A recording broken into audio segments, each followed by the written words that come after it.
parler de désir, on va parler de comportement. Voilà. Le verset que nous avons regardé s'adresse vraiment aux hommes. 1 Timothée 22, verset 8, nous dit ceci. Je veux donc que les hommes prient en tout lieu. Maintenant, laissez-moi vous dire ceci, dès le départ. Les choses extérieures vont être plus un problème des femmes. Les choses intérieures vont être plus un problème des hommes. Mais cela ne veut pas dire que les hommes n'ont pas de problème avec l'extérieur. Et cela ne veut pas dire non plus que les femmes n'ont pas de problème avec l'intérieur. Si vous pensez que les femmes ont tous des pensées pures,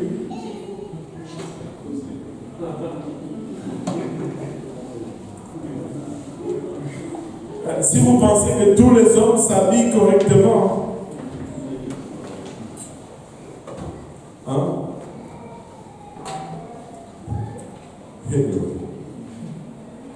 Vous savez, il y a quelque chose qui me dépasse. Si, on va juste faire l'étude parce qu'on risque d'avoir des problèmes. On veut fâcher personne. On veut juste partager. Je veux donc que les hommes prient en tout lieu. Cela ne veut pas dire que les femmes ne doivent pas prier en tout lieu. Amen. Cela veut dire tout simplement que c'est plus facile pour les femmes de s'exprimer ou de prier en tout lieu. Les femmes n'ont pas peur de montrer leurs émotions. S'il y avait un problème ici, les femmes pour pleurer, elles vont juste pleurer, sans problème. Mais les hommes, ils vont d'abord faire le tube, et puis après, ils vont aller aux toilettes pour pleurer là-bas. Alléluia. Mais la Bible nous dit que je veux donc que les hommes prient en tout lieu, en élevant des mains pures, sans colère ni mauvaise pensée. Maintenant, généralement, c'est là-dessus que les hommes ont plus de difficultés, c'est-à-dire à exprimer leur foi ouvertement, à être expressifs ou démonstratifs dans leur foi. Mais cela est indicatif d'un état intérieur dans l'homme. Les hommes ont des problèmes pas à élever les mains, quand la Bible dit élever les mains pures, c'est-à-dire des mains exemptes de toute mauvaise pensée, de toute mauvaise conception, de toute mauvaise imagination. Les hommes sont maîtres dans l'art de créer des scénarios dans leur tête. Un homme va voir une belle femme, mais des fois il ne connaît même pas son nom. Mais dans sa tête, il est déjà marié avec cette femme, et ils ont déjà 5 enfants, et ils vivent déjà une vie heureuse, et toutes ces choses. Oh, oh. Et la colère c'est aussi un trait particulier des hommes. Cela ne veut pas dire que les femmes n'ont pas de mauvaises pensées. Je connais des femmes aussi qui vont voir un homme et puis qui vont être mariées, puis avoir des enfants, puis, et tout les quitte. Mais ce n'est pas une tendance féminine, c'est plutôt une tendance masculine. Et la colère également. Si la Bible nous avertit contre la colère d'une femme. Une femme fâchée, c'est très dangereux. Mais ce n'est pas un trait féminin. L'homme a plus tendance à se fâcher. L'homme, il va se fâcher, mais ça va finir vite. Ça va venir vite, et plus souvent, mais ça va finir aussi vite. L'homme peut se fâcher, deux gars peuvent se fâcher l'un l'autre, et ils se tapent, ils se battent, et puis c'est fini. Mais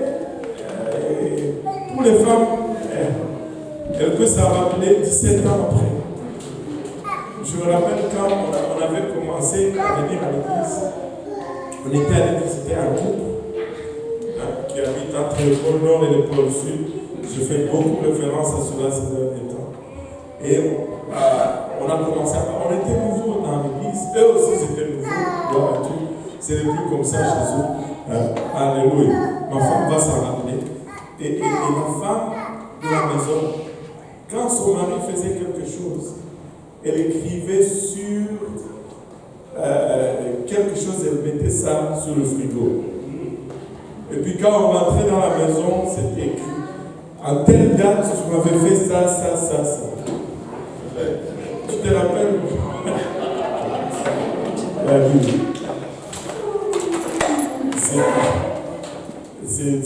C'est quelque chose. C'est quelque chose. De ces versets, nous allons voir, vraiment, nous allons déduire trois problèmes intérieurs que nous allons définir comme étant l'apathie, l'appétit ou les désirs, l'apathie ou les doutes ou l'indifférence, et puis la colère. Donc, nous allons traiter de ces choses qui sont intérieures, les désirs, l'apathie et puis la colère. Maintenant, la vraie sainteté biblique comporte toujours deux volets. Il y a la séparation du monde, et quand nous sommes séparés du monde, vraiment, nous allons être différents. Quand on nous regarde, et c'est vraiment visible de l'extérieur. Mais il y a aussi la consécration à Dieu.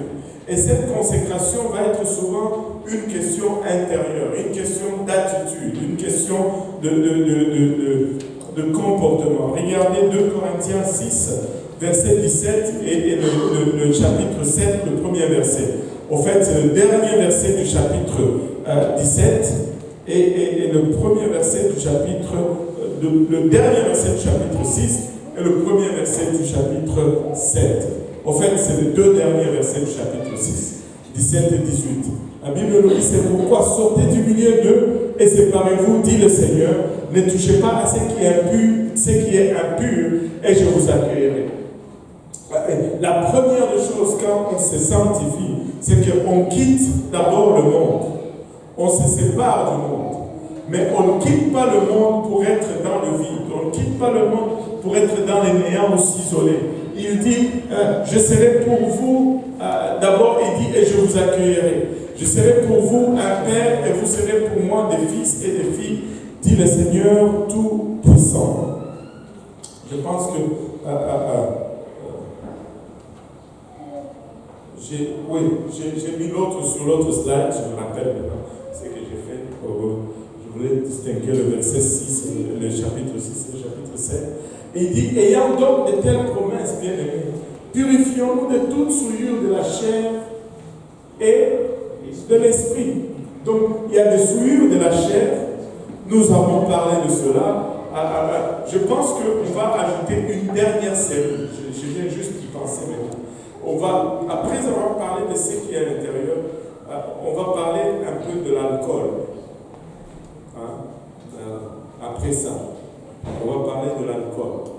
Ça fait longtemps que j'ai promis cette leçon sur l'alcool. On va la faire. Amen. Et on va parler de l'alcool. Et il dit, ayant donc de telles promesses, bien aimés, purifions-nous de toute souillure de la chair et de l'esprit.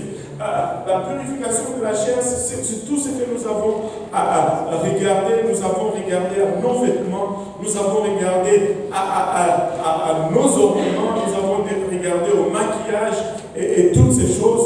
Ça fait partie de notre chair. Et maintenant, nous allons parler des attitudes et des choses qui adressent un peu ce qui est à l'intérieur, en achevant notre sanctification dans la crainte de Dieu. Non dans la crainte du pasteur, mais dans la crainte de Dieu. Écoutez, que personne ne vous trompe, que la sanctification n'est pas nécessaire. Si la sanctification n'est pas nécessaire, on devait effacer tous ces versets de la Bible. Et si la sanctification n'était pas importante, n'allait pas nous demander de l'achever, non seulement de la commencer, mais de l'achever, et pas de n'importe quelle façon, mais plutôt dans la crainte de Dieu.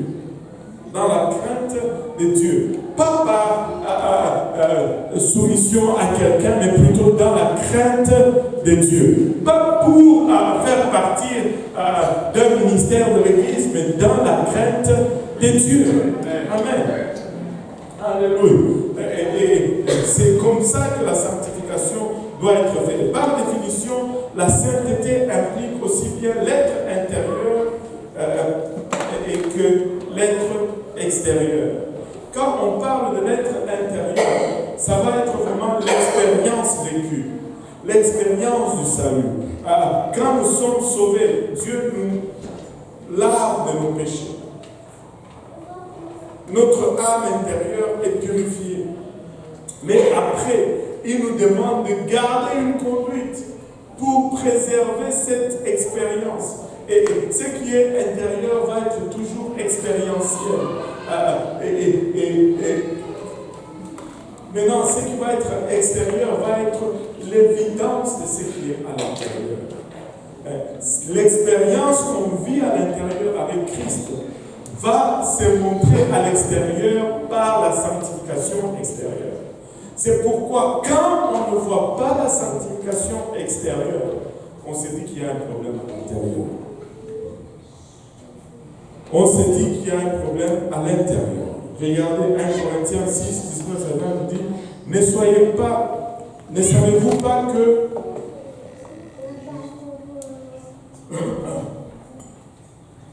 ne savez-vous pas que votre corps est le temple du Saint-Esprit qui est en vous? Vous avez reçu le Saint-Esprit. Et maintenant, votre corps devient le temple. Ça, c'est 1 Corinthiens 6. Je crois qu'on l'a. On n'a pas 1 Corinthiens 6. Bon, je l'ai oublié. Alléluia. Amen. Gloire à Dieu.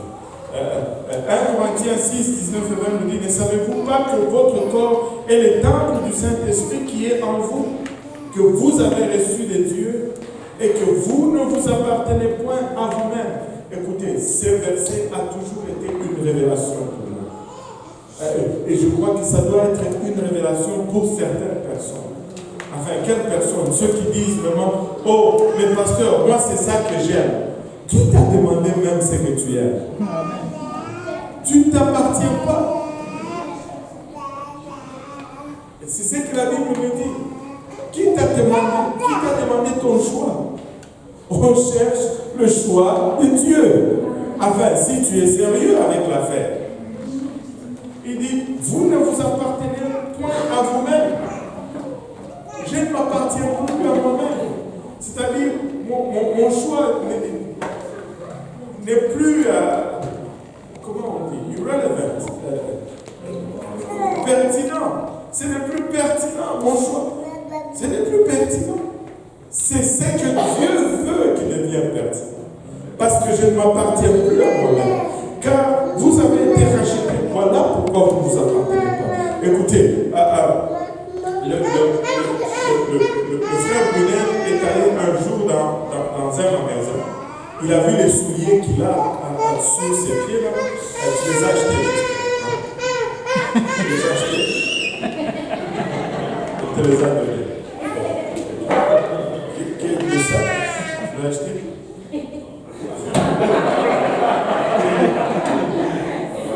Laisse tomber comme ça. Tu me ressembles trop, c'est pas comme ça. Bon, et ton téléphone. Bon, il a acheté ça. Voilà. Il a acheté ça. Maintenant, il est allé dans un magasin. Avant qu'il achète, ce téléphone appartenait au magasin. Et les vendeurs pouvaient faire avec ce téléphone qu'est-ce qu'ils voulaient. S'ils voulaient le laisser dans la boîte, ils le laissaient dans la boîte. S'ils voulaient prendre celui-là et l'exposer, l'utiliser comme démo, ils l'utilisaient comme démo.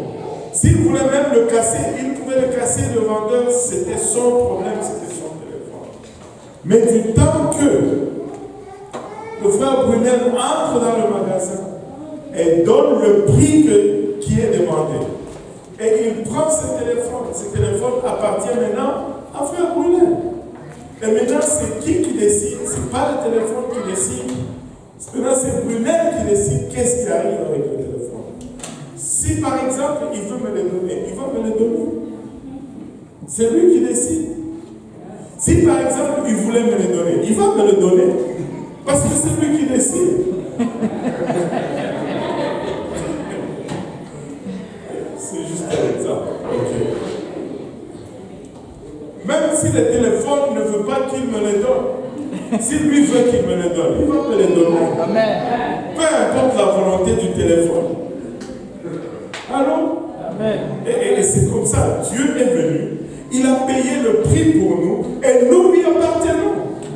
S'il nous dit de nous habiller en bleu, nous allons nous habiller en bleu. Nous lui appartenons. Nous n'avons pas de choix. C'est lui qui nous a achetés. Il nous a rachetés. Jésus a payé le prix.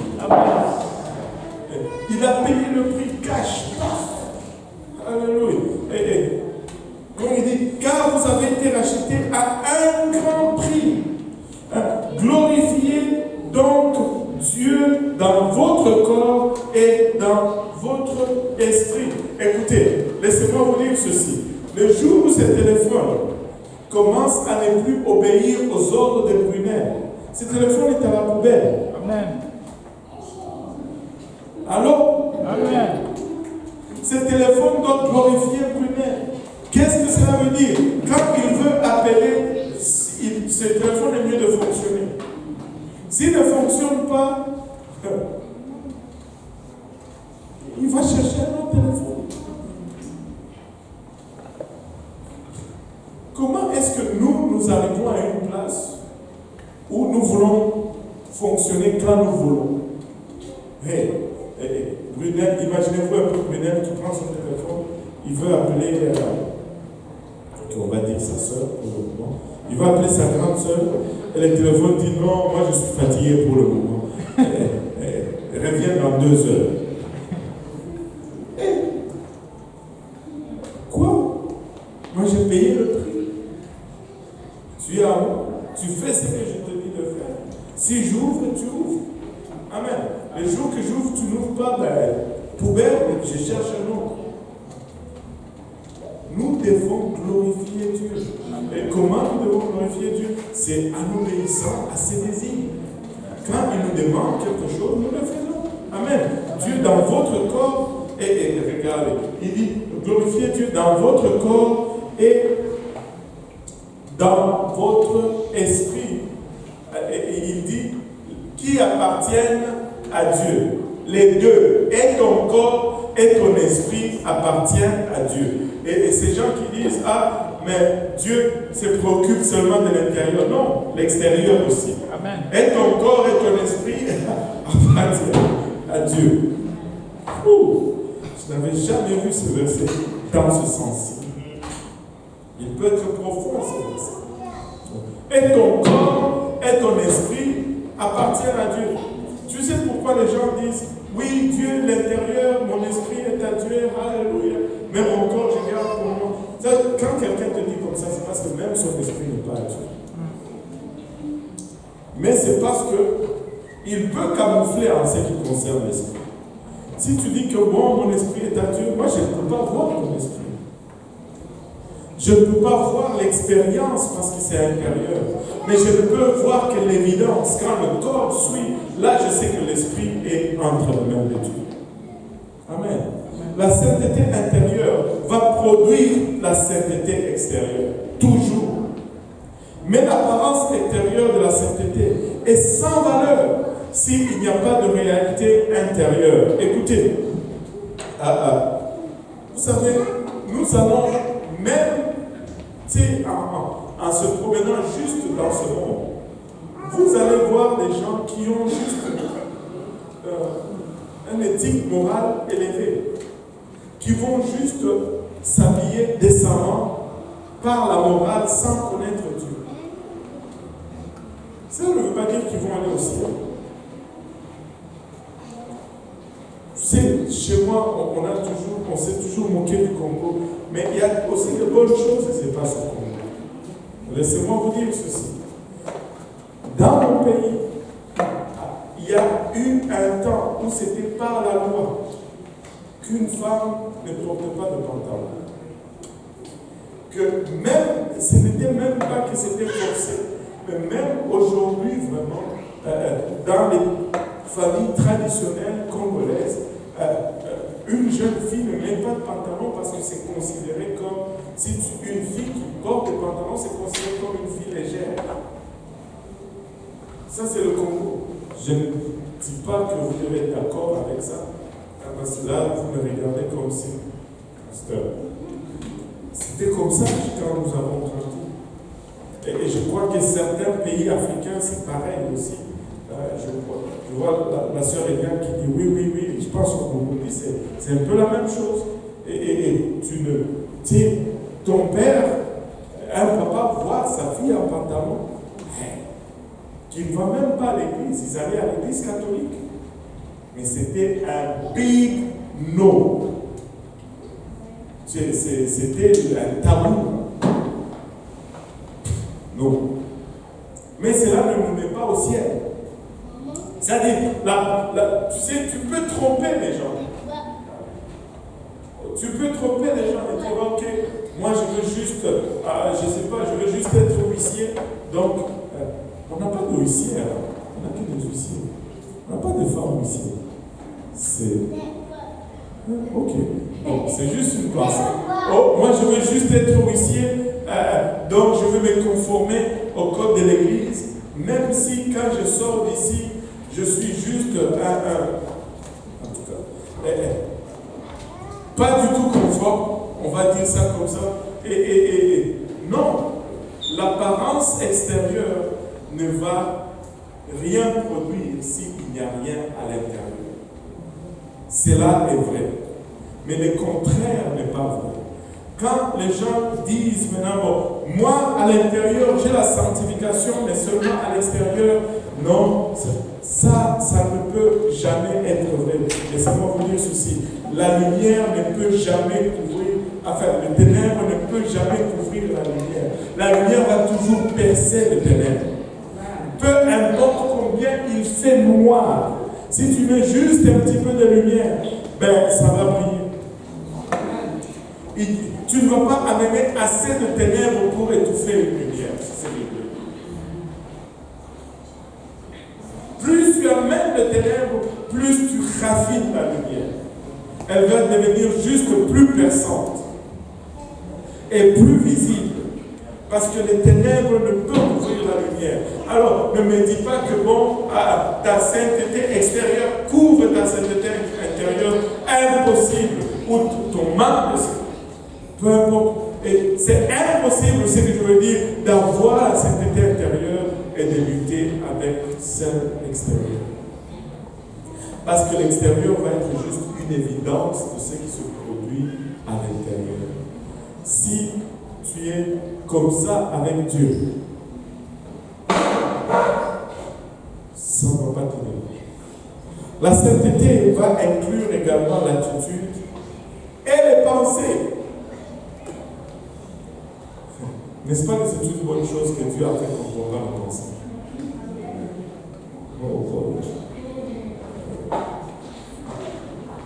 Alléluia. C'est vraiment une bonne chose. Alléluia. Amen. On va juste laisser ça, que c'est une bonne chose. Amen.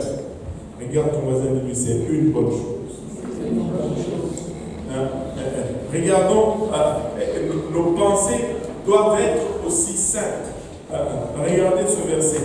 Matthieu 5, 27 à 28 nous dit, vous avez appris qu'il a été dit, tu ne commettras point d'adultère.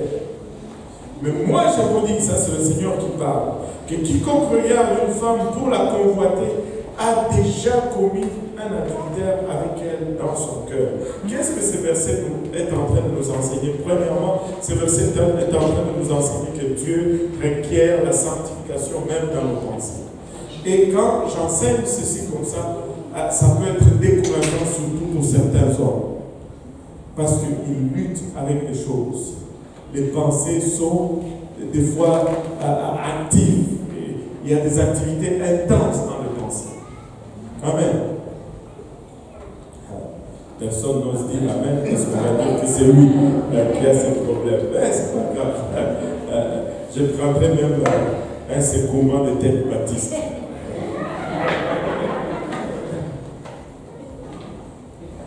Alléluia. Mais non. Ce verset nous dit que Dieu se préoccupe, il demande une sanctification de nos pensées. Ça, c'est la première des choses. Que nous devons veiller même sur nos pensées. Et l'autre chose que ce verset nous dit, c'est que, regarde, il dit, quiconque regarde une femme pour la convoiter. Est-ce que cela veut-il dire qu'une femme ne regarde jamais un homme pour le convoiter? Oh, c'est la vérité. C'est juste des tendances. Les femmes aussi vont regarder un homme pour le convoiter. Amen. Alléluia. Mais c'est juste des tendances. Et ça nous dit que c'est plus un problème des hommes que des femmes. Et ce n'est pas parce qu'une femme qui regarde un homme pour le convoiter, cela ne veut pas dire que si une femme regarde un homme pour le convoiter, cela n'est pas un péché. C'est aussi un péché. Et elle commet aussi un adultère avec lui dans son cœur. Mais c'est moins un problème des femmes qu'un problème des hommes. La psychologie et les statistiques nous le prouvent. L'homme est vraiment attiré par ce qu'il voit. La pornographie est consommée généralement par les hommes. Et les statistiques disent que même la pornographie qui est faite pour les femmes est consommée par les hommes homosexuels. C'est grave, la femme. Mais cela ne veut pas dire que la femme est exempte de cette façon de pécher. Maintenant,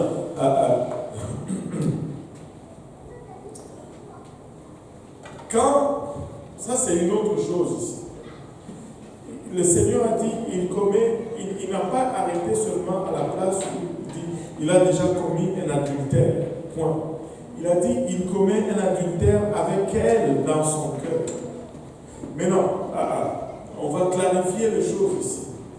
Parce que très souvent, en général, quand une femme est décemment habillée, on ne va pas aller dans ses zones. Parce qu'elle va susciter le respect. On était en train de faire l'étude biblique sur l'habillement et tout, à l'église de l'Est. Et il y a une sœur là-bas qui a donné ce témoignage. Elle a dit ceci. Pasteur, ce que vous dites est vraiment vrai. Elle dit, quand je m'habillais légèrement, les gens, même des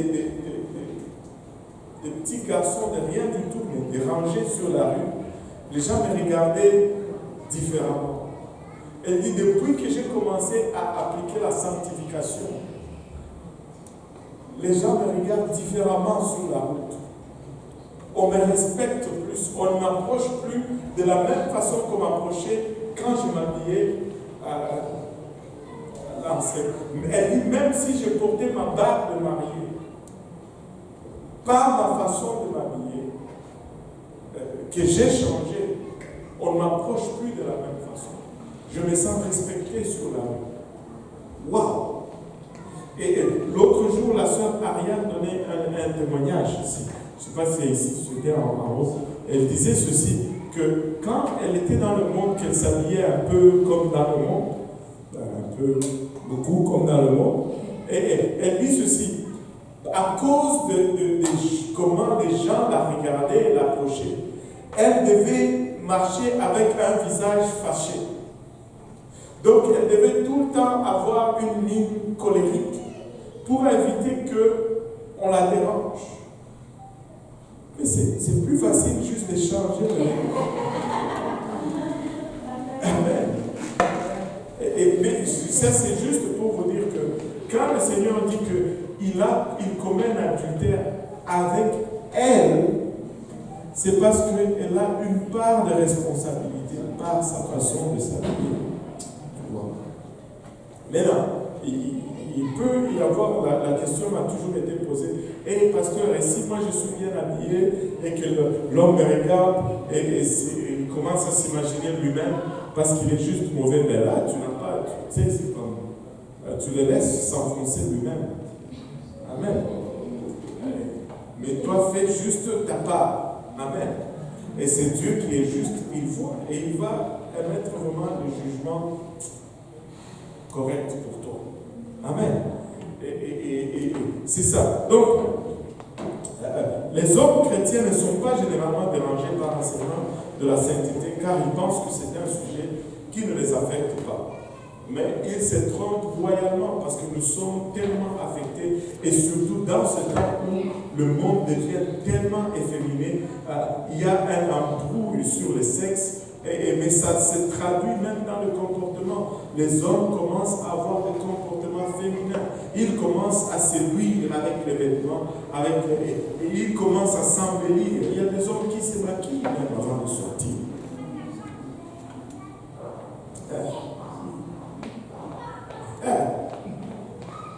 Il y a des hommes qui se maquillent.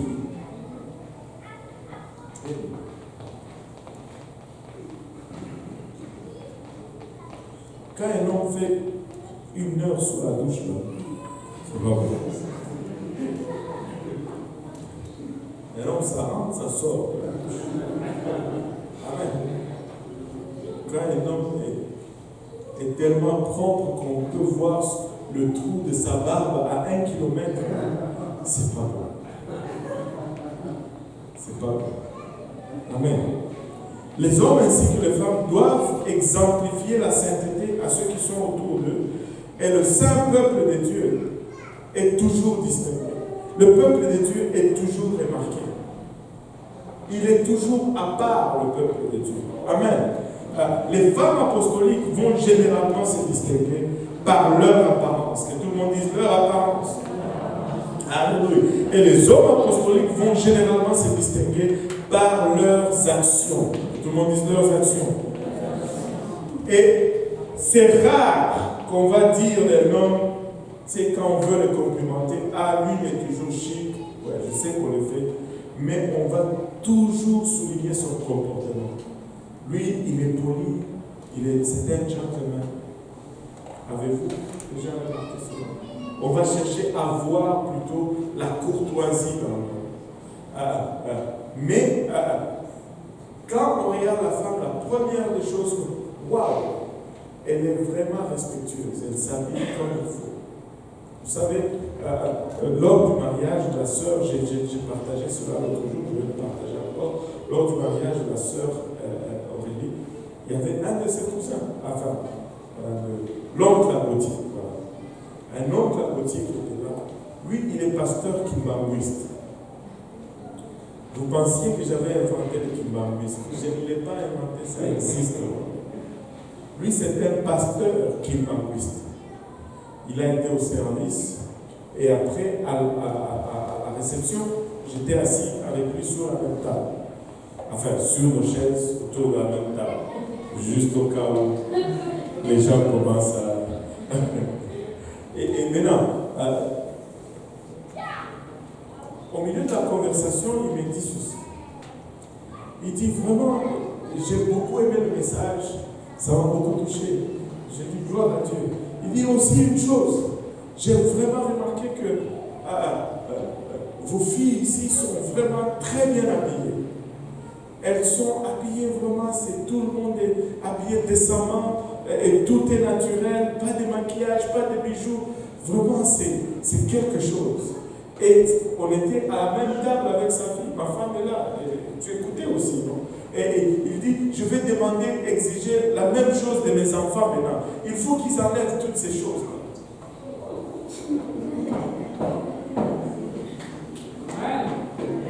La femme va être remarquée par son apparence. Et toi, tu pensais que tu étais laide. Toi, tu pensais qu'on ne te remarque pas. Et on te remarque dans ta simplicité. La simplicité, c'est l'élégance. L'élégance, ce n'est pas quand tu es farfelu. Non, la simplicité, c'est l'élégance.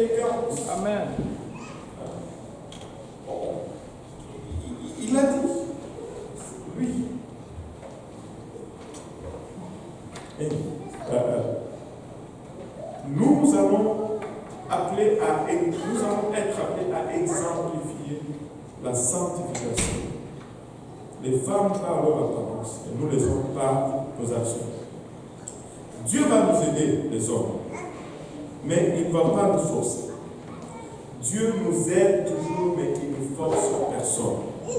Écoute, si tu ne veux pas faire ces choses, tu ne vas pas le faire. Mais si tu veux le faire, Dieu va t'aider.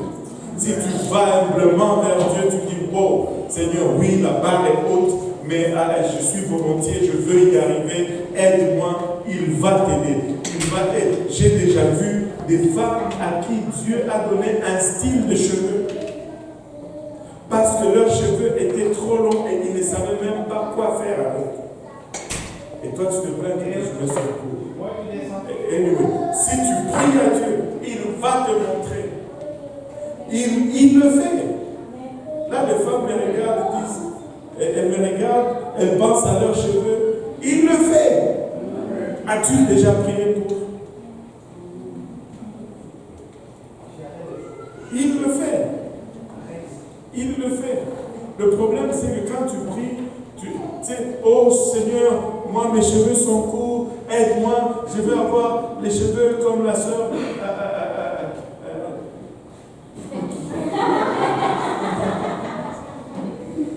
Là, je cherche. Qui a les longs cheveux ici? La sœur Daniela? La sœur Daniela? Je veux avoir des longs cheveux comme la sœur Daniela. Dieu ne va pas répondre comme ça. Il ne va pas répondre comme ça. Dis seulement, Seigneur, je veux exemplifier qui tu es. Mais j'ai des problèmes, je n'arrive pas à faire quelque chose avec mes cheveux. Aide-moi à faire quelque chose avec mes cheveux. Et laisse maintenant Dieu. Mais là, quand il va te dire, il faut le faire. Alors, alléluia. Et on veut toujours, tu sais, on a toujours tendance à penser que l'autre c'est toujours mieux que soi. C'est un mensonge. C'est un mensonge. Les femmes noires regardent les femmes blanches et disent, ah, oh, qu'elles ont des beaux cheveux. Et que leurs cheveux sont longs. Et les femmes blanches de l'autre côté regardent les femmes blanches et disent, waouh, si j'avais seulement des cheveux comme ça. Parce que les miens, ils sont en train de toucher à terre. Je veux comment? La Bible dit, je ne coupe pas. Mais là, ça commence à ramasser la poussière. Tu sais, on n'est jamais satisfait de ce qu'on a. Mais il faut commencer par être satisfait avec ce que tu as. Avec qui tu es. Tu sais, quand tu rentres ce soir, ok, ne va pas commencer à faire l'orgueil. Quand tu rentres chez toi ce soir, va dans le miroir, regarde-toi et dis-toi ceci. Oh, c'est ça que Dieu a créé. Ça doit sûrement être bon. Amen. C'est Dieu qui t'a créé, non? Oh, t'es pas sûr d'elle? Tu es sûr? Alléluia. Maintenant, Dieu va nous aider. Regardons un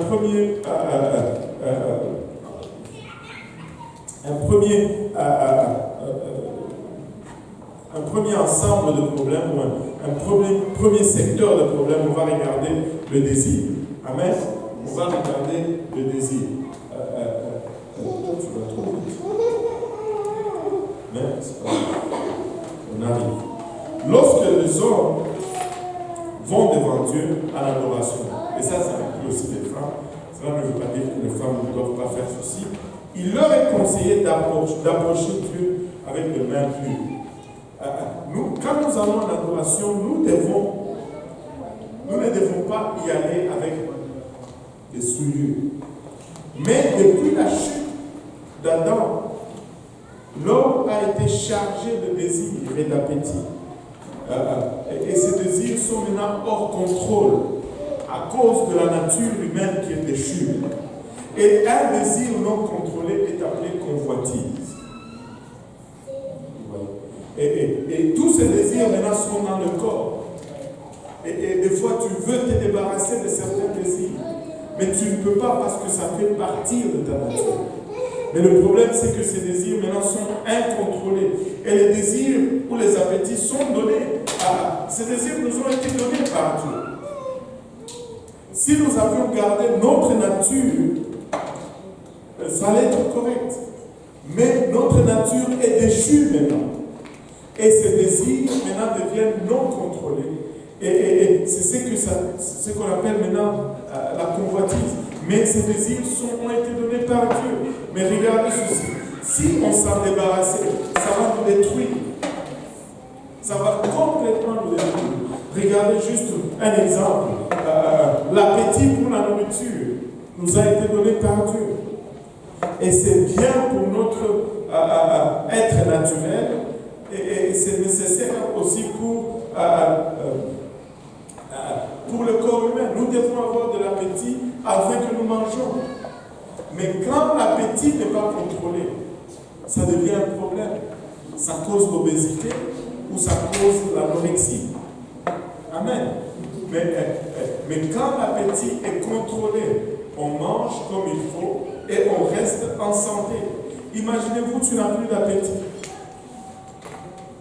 Tu vas rester maigre et tu vas mourir. Certains d'entre vous n'ont pas d'appétit, mais d'autres ont volé même l'appétit des autres.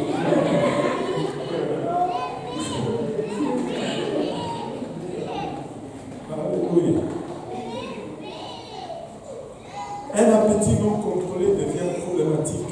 Donc, le point, ce n'est pas d'éliminer l'appétit, mais c'est de contrôler l'appétit. Amen. Dieu ne va jamais enlever nos désirs, parce que ça va causer des dommages irréparables. Mais Dieu s'attend à ce que nous le contrôlons, que nous contrôlons nos désirs.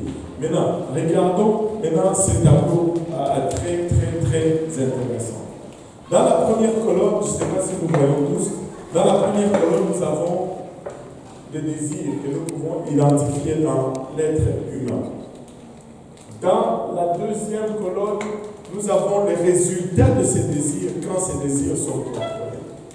Mais dans la troisième colonne, nous avons les résultats de ces mêmes désirs quand les désirs ne sont pas contrôlés. Juste à regarder ce tableau, le problème, ce ne sont pas les désirs, mais le problème, c'est vraiment le contrôle des désirs. Le désir de conquérir, ça c'est particulier dans l'homme. Mais tu peux voir aussi des femmes qui ont beaucoup d'ambition, qui veulent tout contrôler, tout conquérir. L'homme a un désir de conquérir. L'homme veut toujours contrôler. Allô? L'homme veut toujours être intelligent. Quand les hommes sont quelque part, ils sont tout le temps en train de chercher qui va être intelligent. Qui va être le pasteur? Personne ne veut être le sous-pasteur. Désir de conquérir. Quand ce désir est contrôlé, l'homme va avancer dans sa carrière. Il va pouvoir un bon demeure, un bon style de vie pour sa famille. C'est le désir de contrôler qui nous motive à aller travailler. C'est le désir de contrôler, de conquérir, qui est vraiment le motivateur pour que nous puissions aller étudier et nous battre dans la vie et générer de la richesse. Mais quand ces désirs ne sont pas contrôlés, quand ce désir plutôt n'est pas contrôlé, l'homme devient un accro du travail. Il travaille plus qu'il a besoin de travailler. Et il sacrifie sa famille et sa vie spirituelle pour sa carrière. J'ai un membre de la famille dans qui j'ai observé vraiment ceci. Il a un désir d'une carrière quelconque, l'a tellement consommé qu'il en a perdu complètement sa famille. Aujourd'hui, il est vraiment... c'est une vie cachée. Parce que l'ambition. Et tu vas voir des gens qui vont travailler. Et le travail, c'est tout. Si mon frère était là, il allait en témoigner, mais il n'est pas là, parce qu'il a une réunion à l'école de ses enfants. Mais il travaillait avec quelqu'un qui s'est vanté dans sa compagnie, qui n'a jamais manqué une heure de retard. À chaque fois qu'il avait du temps supplémentaire, il était là. L'argent. Jusqu'à ce qu'un jour, il était en train de faire l'overtime. Sa femme, qui était enceinte, a commencé à faire des contractions. Il a envoyé quelqu'un amener sa femme à l'hôpital pour qu'il finisse ses overtime. Désir de conquérir. Et l'ambition peut te ronger tellement que tu en oublies tout le reste. Le désir de compétition. Les hommes aiment toujours compétitionner. Je me rappelle, mon fils, Yohan, il était petit, mais il compétitionnait toujours avec un de ses amis à la course. C'était moi-même, je pense que ça s'appelait. Et chaque matin, quand ils attendaient l'autobus, ils devaient faire une course jusqu'au point de la rue pour voir qui allait arriver le premier. Chaque matin, quasi. Mais c'est rare que tu vois de petites filles faire cela.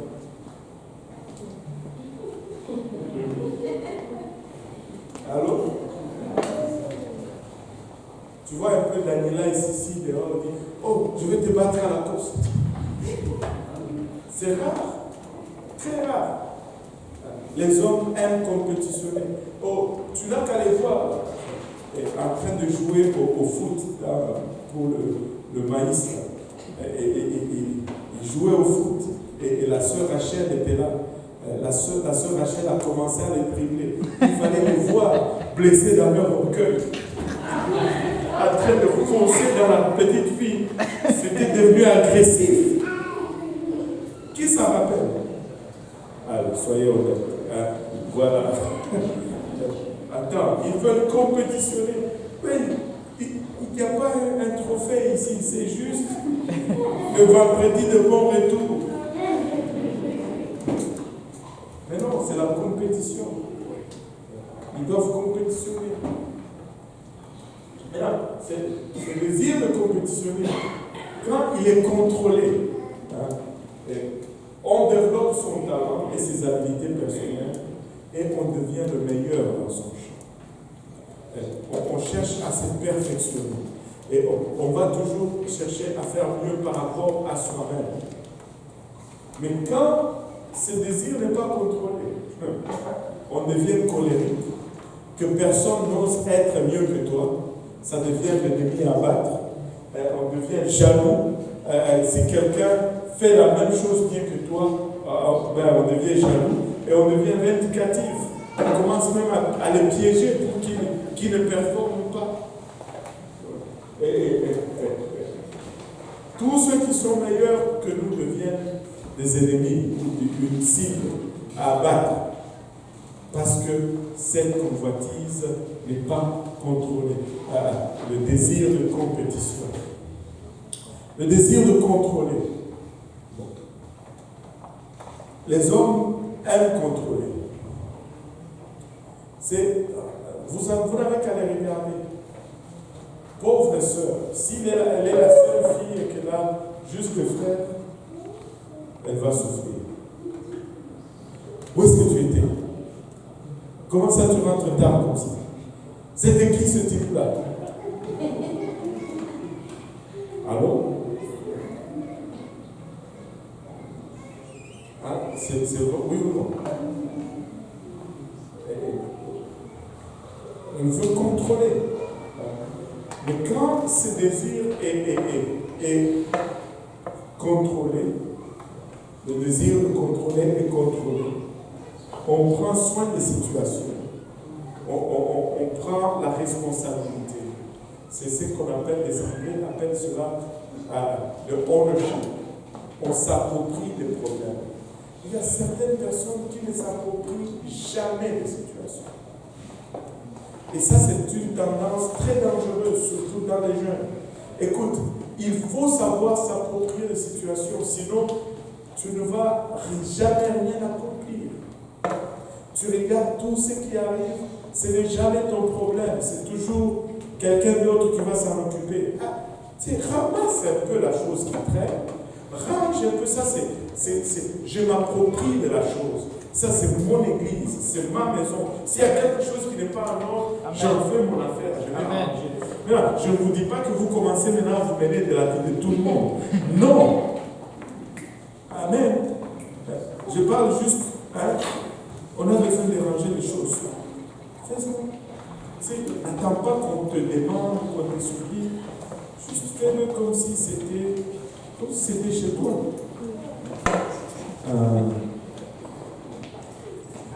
Peut-être que je ne veux pas dire ça.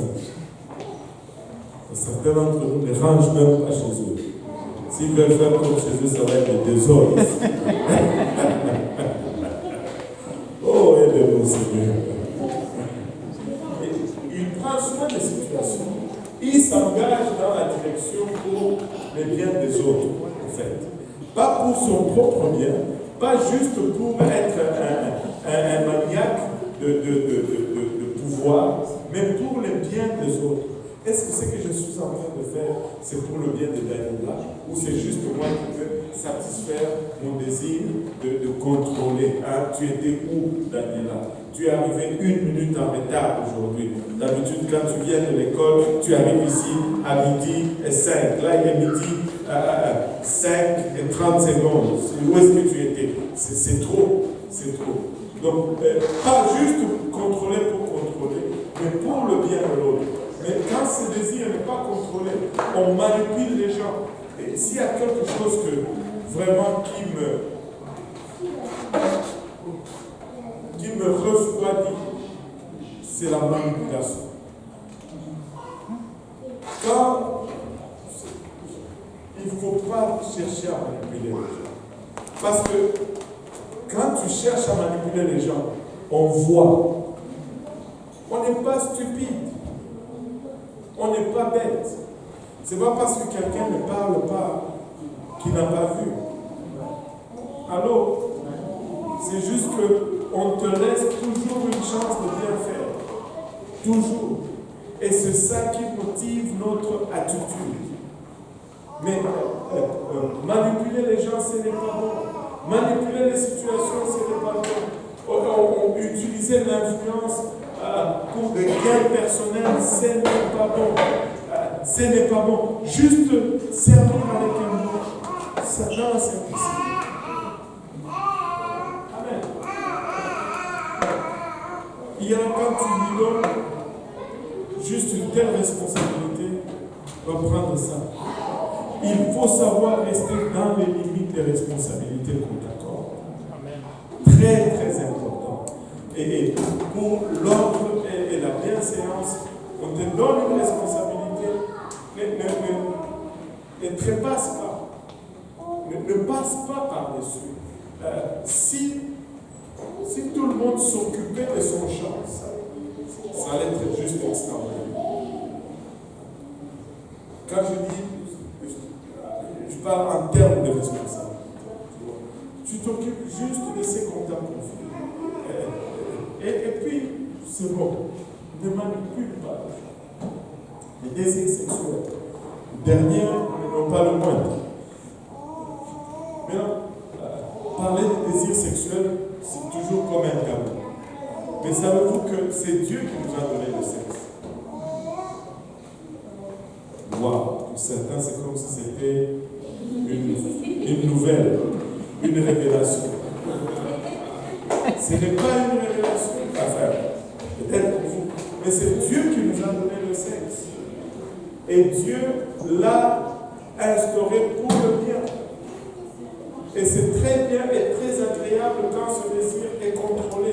Quand ce désir est contrôlé, le désir sexuel est contrôlé, on devient physiquement attiré par une femme si on est un homme, et par un homme si on est une femme. Point final. Amen. Un homme n'est pas attiré par un homme. Amen. Ça, c'est contre nature et c'est un péché. Ce n'est pas de l'amour, c'est de la perversion, c'est de l'abomination. Ce n'est pas de l'amour, c'est dégueulasse.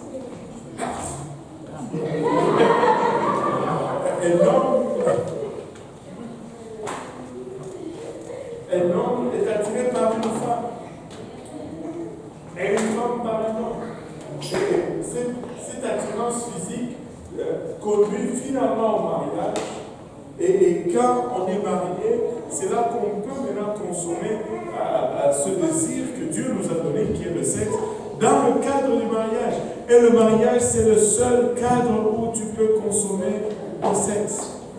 Hors du mariage, le sexe est destructif et péché. Même un jour avant le mariage, c'est pas bon. Il faut attendre après le mariage. Amen. Même 30 minutes avant le mariage, non. Il faut attendre après le mariage. Oh boy. Mais quand ce n'est pas contrôlé, on devient immoral et on va être toujours à la recherche de la gratification sexuelle, ou juste une performance sexuelle égoïste, sans égard ni aux autres, ni au commandement de Dieu, et éventuellement ça amène à un dégoût de soi. Ça amène qu'on se dégoûte même de soi-même. Et quand un désir est contrôlé, il produit toujours quelque chose de positif. Et c'est pour cela que Dieu a mis le désir. Mais quand le désir n'est pas contrôlé, et ça arrive souvent parce que nous sommes des êtres déchus, et c'est un problème. La Bible a beaucoup à dire au sujet de la convoitise.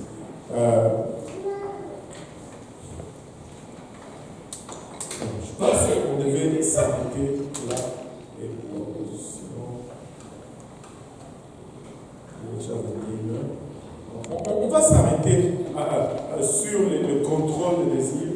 Au moins, on sait qu'on a fini le tableau. Amen. Dieu nous demande aussi une sanctification intérieure. Amen.